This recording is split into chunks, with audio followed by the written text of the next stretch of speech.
Ladies and gentlemen, welcome back to the channel. I think this is a very important video for each and every single one of you guys to watch because I know a lot of people have their own opinions on this court case. And I get it. I've watched a lot of my own videos. I like to watch them, critique myself, see what I can do better, see where I did bad at, I like to critique myself.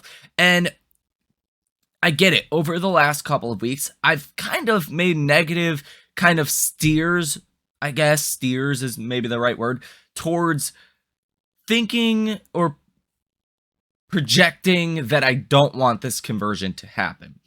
Now, that's not outright how I feel. I don't think there's a right way to go about this. I don't think any one thing that happens is better or worse. I think the timing is just what changes here, not the trade. I like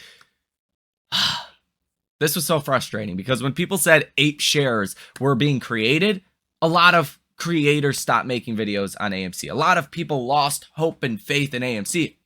Well, if you did that, I mean, you missed out on some potential gains from the lows. You're up from the lows with AMC stock. I'll show you guys how much we're up from the lows at $3.77 to where we are currently trading at right now at $5.96 per share. You have gained 60% from the lows. That's nothing to sneeze at. Sure, you're down overall. I mean, look at the chart, look at the markets, look at any other small cap stock. Let me pull up, obviously, Mullen's a good example of this one everyone likes. I mean, that stock's down. You pull up something that's not even a meme stock, but just a small cap company, something like Fubo that I've also been buying a lot recently. Dude, this stock went from $62 in 2020, in December of 2020. Now it's trading at $1.79. Sure, I bought a lot of it at $1.15, $1.20, right? But it's still down a lot. But you've recently made a lot of progress, right? The stock's up 23% on the day. Is it down and out? Well, it's surely down, but it's not out, right? And I think this pertains to AMC as well. A lot of people have, like I said, given up on AMC. A lot of people really don't see things for how they are, because if you were really ever bullish on a short squeeze in general with AMC, well, why would you not be bullish now when the data is the strongest it's ever been to support a short squeeze? And we'll look at that here in this video. We'll go over kind of where numbers were during 2021 in January when AMC rallied, as well as in June when AMC rallied. But the main premise of this video is to go over my expectations of where I think AMC is going to go, when I think AMC is going to go to these levels, and how this court situation is going to change things, make things better, make things worse. We got a lot to talk about in a very short amount of time. Hit the like button, subscribe to the channel, source your comments, questions, or concerns down below in the comment section if you have not done so already. So number one thing I want to talk about.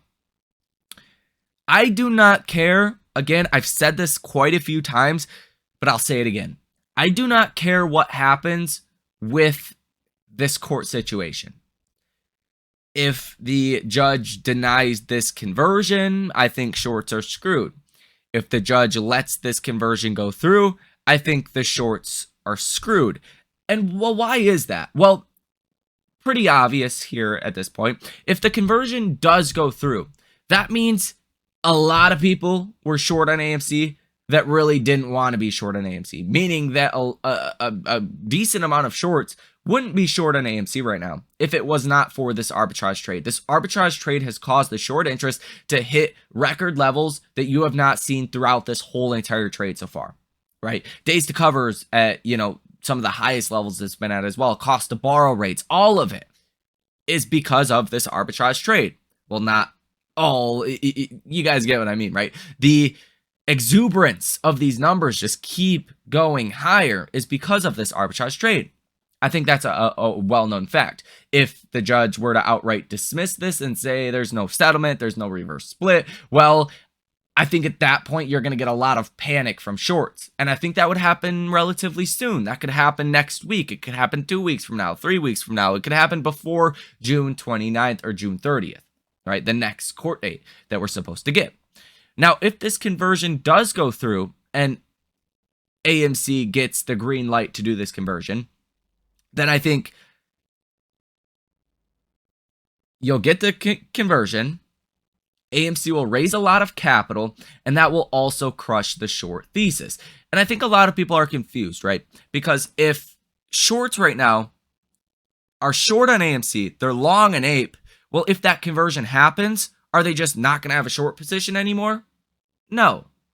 They're just going to go from having two different entities to one, right? But the flow of AMC is going to double. There's going to be over 1 billion shares of AMC. They're still going to have a short position. They're just going to have one more share on top of it.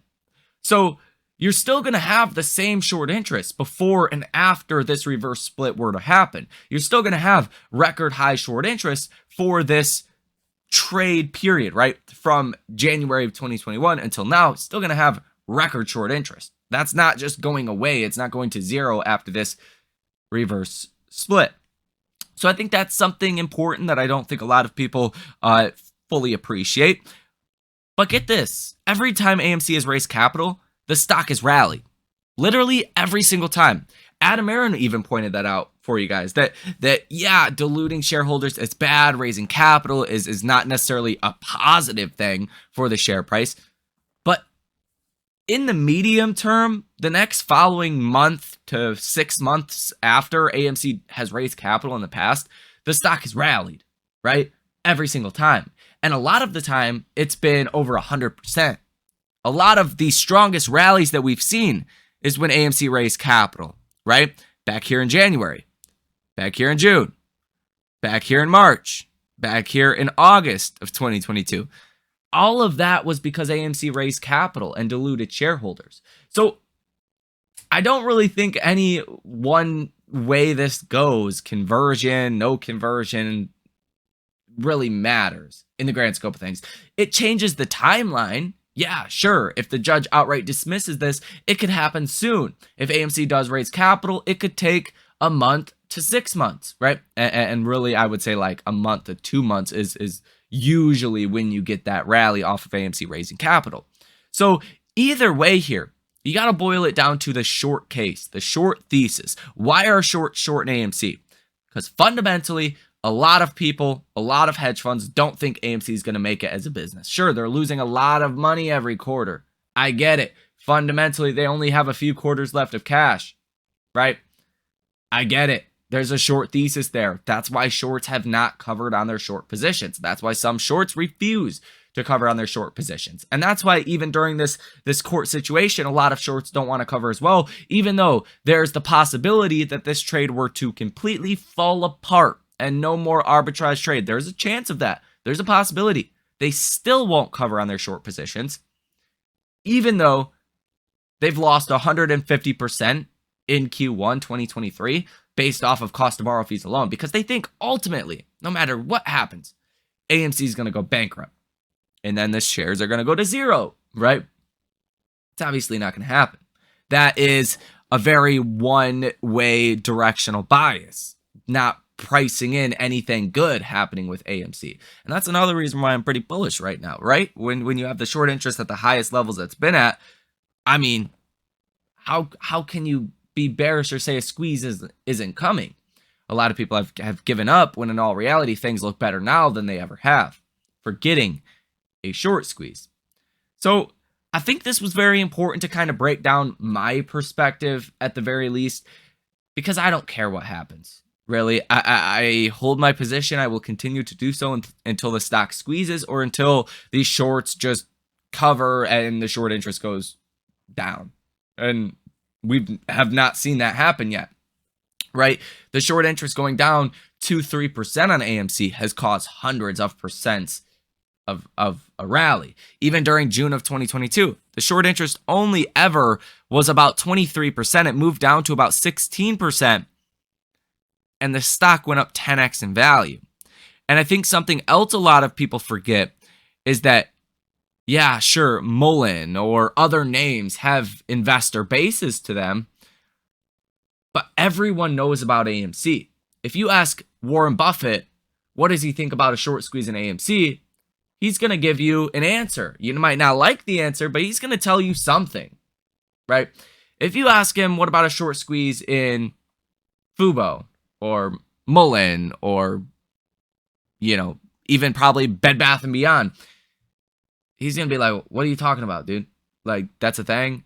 Like, not everyone knows about these other names. Everyone knows about AMC and GME. I think there's a lot of power in that and potential buying pressure that could come in at any given time once the right catalyst comes out or once shorts really do start to get squeezed on their short positions. Everyone loves a good short squeeze besides the ones getting squeezed. And I think that ultimately adds a lot more fuel to the fire when that squeeze does happen, guys. So there is kind of my opinions on this situation. I just kind of realized that I sounded a little, or sometimes I do tend to sound a little directionally biased, and I have my own opinions here. I don't think AMC selling over 20% of the voting power of common stockholders by selling shares to Intera Capital of APE was ethical. Sure. Yeah, I don't think that. So in a weird way, I don't want this settlement to go through. I don't want this conversion to go through because I think it's unethical what they did. But nonetheless, do I care? Do I think it affects the trade? No, it changes the timeline, sure, but it doesn't affect the trade. Now, if we take a look at where these numbers currently sit, take a look at the short interest on free float. At the highest level it's been at in over 18 months. Now at 24.64%. The average of the last 18 months is 17.31%. You are 8% higher on the short interest than the average over the last 18 months, just to go to show how short this name is. And that's based off of a 24.5% estimated short interest on free float. The last real reading we got was 26.5%. So it could be 10 to 12% higher than our 18-month average. So very high. The dollar amount currently sold short in AMC Stock, $750 million. The free flow out on loan at 31%. Shares out on loan is 160.5 million. The average out of the last 18 months is 103 million. So a lot of shares still out on loan as well. Days to cover also at some of the highest levels it's been at in the last 18 months. The average of the last 18 months is 1.6%. Now it is 4.61 days to cover. The cost to borrow fees. This is the most standout data point out of all of this. The last 18 months, the average for the cost to borrow fees is 1.21%. The average now is 217.86%. That is an increase of 18,000%. 18,000%. Like, look at this chart. It's went from nothing to the moon, right? And I think that goes to show a lot. Just on top of hedge funds getting totally ducked on their short positions based off cost of borrow fees. I mean, they're staying high. They've been high for a while, and they just won't go down. That's a problem for hedge funds. You're also sitting at 100% share utilization since around February of 2022. So it's not like there's a lot of shares available.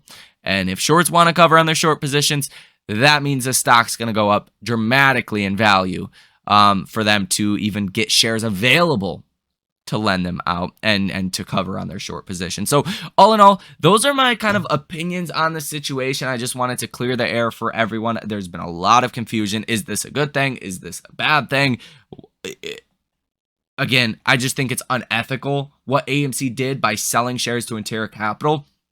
Regardless if shareholders would have voted yes for this or not, I just think it's unethical that they sold our voting power away from us. Like, if I was a large shareholder in a company, a 10% owner of AMC, and AMC sold that much voting power to one company for such a cheap amount, like $200 million, they cooked the vote.